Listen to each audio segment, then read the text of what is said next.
Some suspected illegal miners remain underground at the Sheba mine in Mpumalanga. It's raised fears of a similar tragedy to that of Stilfontein earlier this year, where over 1,500 illegal miners remained underground for weeks during a police operation. Over 90 bodies were eventually recovered, sparking outrage over alleged food blockades and how the state handled the crisis. As police continue their arrests under Operation Bala Umgodi, concerns are growing over the safety rights and treatments of those inside. Let's talk about the risks and the broader implications with artisanal mining expert Dr. Kgothatso Nhlengetwa. Good morning to you, and thank you for your time, Kgothatso. Really do appreciate it. We now know that nearly 500 miners have been arrested, nearly 500 more potentially still underground. From your experience, what risks do they face, both physically and in terms of their rights, as the standoff continues? Good morning, Iman, and good morning to your viewers. So with regards to the current standing of illegal miners that are being trapped underground, there's three main risks. The first risk is the risk that we faced in Stilfontein, which is the risk of starvation.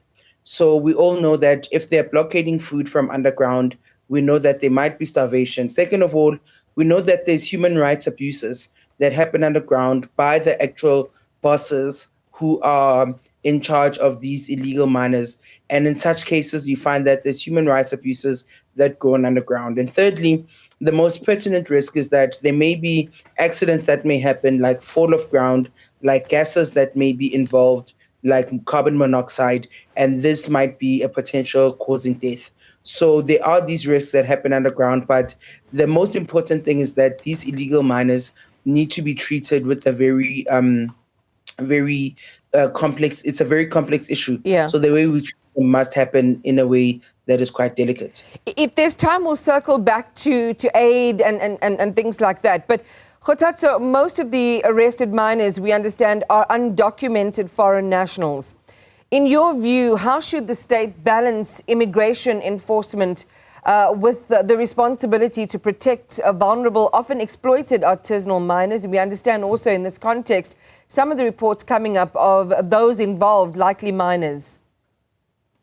Yeah, I think it's quite a complex issue. And firstly, it comes from the border aspect, is that we have quite porous borders. And so a lot of these illegal miners are actually human trafficked, and they have been told that there's better job opportunities in South Africa. So in the first place, there should be better border patrol when it happens in South Africa. Second of all, when it comes to illegal mining, it's a very syndicate-based type of activity. So I think we're looking at the man on the ground, but we're forgetting about looking at the kingpins that actually control this activity. And that's where we're supposed to be nipping the bud. And lastly, I think the most important thing is to realize that these illegal immigrants that are on the ground as illegal miners are coming here with the hopes of better prospects with employment.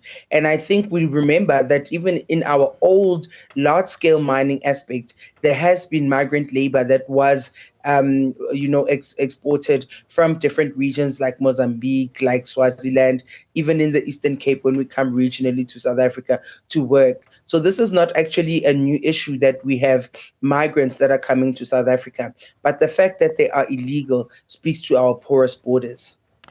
Yeah, I mean, the Border Management Authority will certainly have to, again, they have done, and we've seen over the high sort of travel periods, Easter and things like that, where they've improved their patrolling with body cams and drones and things like that. It certainly seems as if they have that work cut out for them in making sure that they can be more effective at the source, at the initial part of the problem.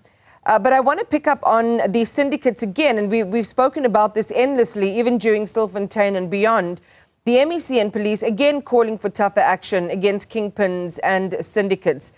Tell us a little bit more about your research, what it suggests about who the true profiteers are from illegal mining and how the system should be changing to address it. Yeah, so in a lot of research studies, we found that actually the kingpins are sitting in political spheres, they are sitting in corporate spheres, they are sitting in banking spheres. These are the people that are the ones that are controlling illegal mining and that want illegal mining to stay as the status quo. We find that illegal mining is actually run by people who are in the legal sphere. And the Zama Zama that we see on the ground that is being arrested is simply a replaceable pawn, so to speak, that can be replaced. Now, we often say there's no political will for artisanal mining to be formalized. And usually the lack of this political will is because these political faces are the ones that are actually benefiting from illegal mining. Because of this, you find that there's no formalization that is being spoken about.